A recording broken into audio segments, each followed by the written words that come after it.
Let's get the latest business news now, with more and more questions being asked about data privacy at Twitter under Elon Musk, especially by one U.S. government agency. Charles Pellegrin from our business desk is on set to tell us more. Charles? That's right, Allison. That agency, of course, is the Federal Trade Commission, or FTC, and has been making requests for information from Twitter since Musk's takeover on October 27th. They took the form of 12 formal letters to Twitter, part of which have been published in a congressional committee work report, which was obtained by several media outlets. Now, these letters express concern over the company's ability to properly protect the data of users, especially after several rounds of layoffs at the company, and has made requests for internal communications related to owner Elon Musk, as well as company records on the new Twitter Blue service. And as of late January, the FTC says Twitter has been engaging in a, quote, troubling pattern of ongoing delay. So when Musk took over in October of last year, he slashed the Twitter workforce by 50% from its initial number of 7,500 employees to 3,700 employees. And staff numbers have continued to drop since, with a reported round of layoffs in February, which brought the current staff levels to just under 2,000. Now, Musk believes the job-cutting drive was necessary to cut costs and bring the company back to profits, which he hopes will happen next quarter.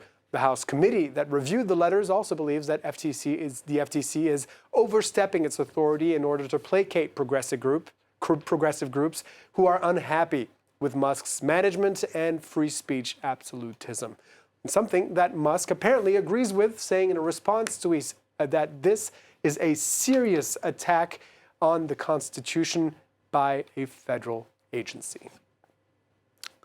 And another app that could be in the U.S. government's crosshairs is TikTok. The Senate introducing a new bipartisan bill on Tuesdays that would give the administration new powers to address technologies from foreign countries that it believes could represent a threat. This could potentially open the door for an outright ban of the Chinese-owned app, which could stand to lose a lot in such an event, as Leo McGuinn explains. On your phone, using TikTok, could soon be a thing of the past if you live in the US. As on Tuesday, a dozen senators unveiled a new bill, which, if passed, would authorize the Commerce Secretary to ban technology products viewed as threats to national security. While not explicitly aimed at TikTok, it's clear that the Chinese-owned app is a cause for concern. So TikTok concerns me for a number of different reasons. One is the data that they have. Secondly is the algorithm and the control, who has the algorithm. Third is the broad platform. Influence operations, as we talked about previously, it's not only the fact that you can influence something, but you can also, turn off the message as well when you have such a large population of listeners. In the US alone, TikTok has been downloaded over 200 million times, with 138 million monthly active users. And last year, the app generated nearly $6 billion in ad revenue in the US. TikTok said last week that a US ban on the app would amount to a ban on the export of American culture and values to the billion people who use their service worldwide. The app has come under increasing fire over fears that user data could end up in the hands of the Chinese government, and has already been banned in India, as well as on government devices in the European Union. And Chinese companies coming under intense scrutiny in many parts of the Western world, including for telecom equipment makers Huawei and ZTE in Germany. The federal government there saying on Tuesday it would conduct a security review of all components used to build the country's 5G network. And media reports saying the government was planning an outright ban on certain parts that are made by the two groups. The Chinese embassy in Berlin expressed strong dissatisfaction and extreme puzzlement.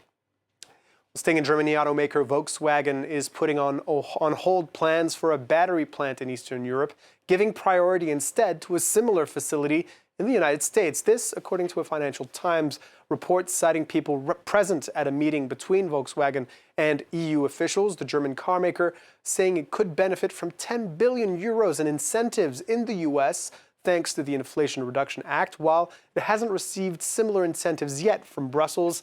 The EU Commission is meant to publish its response to the Inflation Reduction Act next week. And let's end by taking a look at how the stock markets are doing at the open in Europe. Stocks trading in the red after comments by U.S. Federal Reserve Chair Jerome Powell on Tuesday suggesting interest rates will stay higher for longer. As you can see, the DAX in Frankfurt leading the losses down close to 0.2%. And we saw similar concerns on the Asian markets this Wednesday, with the Hang Seng in Hong Kong losing just close to 2.5%. The Nikkei in Tokyo, though, bucking that trend of closing the session up 0.5%. Allison. All right, Charles, thank you very much for that little look through the day's business news.